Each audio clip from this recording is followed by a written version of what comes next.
जुड़ने के लिए आपका बहुत बहुत शुक्रिया।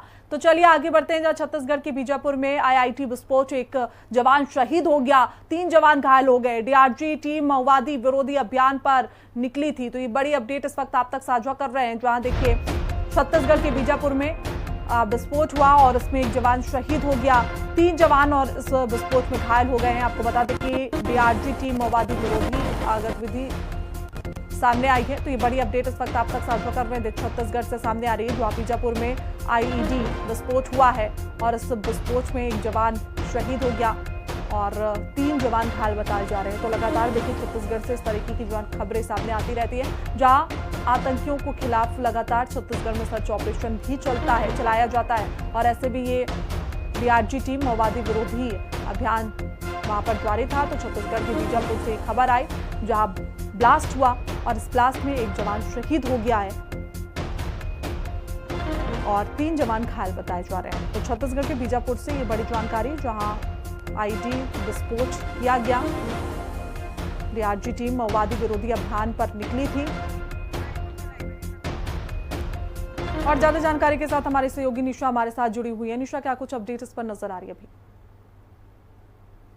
बिल्कुल, कल से ही डीआरजी के जो जवान हैं वो सर्च ऑपरेशन पर निकले हुए थे और आज सुबह जैसे ही वो भोपालपट्टनम के मध्य में जो घना जंगल पड़ता है, तेलंगाना और छत्तीसगढ़ का बॉर्डर, उस ओर पहुंचते हैं, वहीं अचानक से ही दिनेश नाग जो है वो प्रेशर आईडी पर उनका पैर पड़ जाता है और आईडी ब्लास्ट हो जाता है। ब्लास्ट होने के कारण दिनेश नाग शहीद हो गए। वहीं 3 जो डीआरजी के अन्य जवान थे उन्हें भोपालपट्टनम के प्राथमिक उपचार केंद्र में शिफ्ट कराया गया है। वहां पर प्राथमिक उपचार के बाद उन्हें जगदलपुर लाया जाएगा और वहां पर उन्हें उनकी जो आगे की स्वास्थ्य संबंधित जो सुविधाएं हैं वो प्रदान की जाएंगी। कल से ही सर्च ऑपरेशन जो था वो जारी था और इसे मानसून ऑपरेशन के नाम के तहत जो है वो चलाया जा रहा था। हमारे जवान लगातार गश्त और सर्च ऑपरेशन पर निकल रहे थे। वो उन जंगलों तक पहुंच रहे थे जहां पर नक्सलियों ने अपना सुरक्षित ठिकाना तैयार करके रखा था। इंद्रावती राष्ट्रीय उद्यान के क्षेत्र का ये मामला है, चूंकि बहुत समय तक राष्ट्रीय उद्यान का जो क्षेत्र था वो हमारे जवानों से अछूता रहा। वहां पर इन्होंने अपना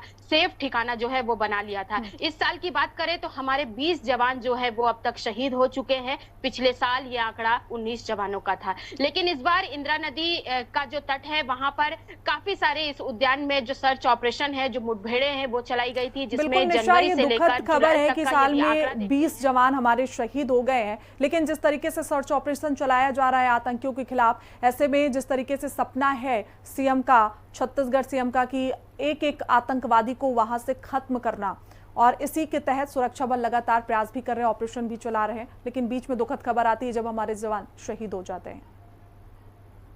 बिल्कुल, अमित शाह जब सितंबर 2024 में आए थे तो उन्होंने कहा था कि मार्च 2026 वो अंतिम तिथि होगी जब नक्सलवाद छत्तीसगढ़ से ही नहीं बल्कि उन 9 राज्यों से भी समाप्त कर दिया जाएगा जहां पर इन्होंने अपना गढ़ बनाकर रखा हुआ है। वहीं से ये शुरुआत होती है और लगातार जो मुठभेड़े हैं वो चल रही थी। इंद्रावती जो नेशनल पार्क है वहां पर अब तक 44 जो मुठभेड़े हैं वो हुई है और वहां पर 40 से ज्यादा, अगर जनवरी से लेकर जुलाई तक का देखें तो हमारे जवानों ने नक्सलियों को ढेर किया है, जिनके आंकड़े जो है वो 40 से ज्यादा हैं। लेकिन फिलहाल लगातार सर्च ऑपरेशन चल रहे हैं। मानसून ऑपरेशन के तहत जो गतिविधियां हैं वो नजर आ रही हैं, जिसमें आज हमारा जवान दिनेश नाग शहीद हो गया।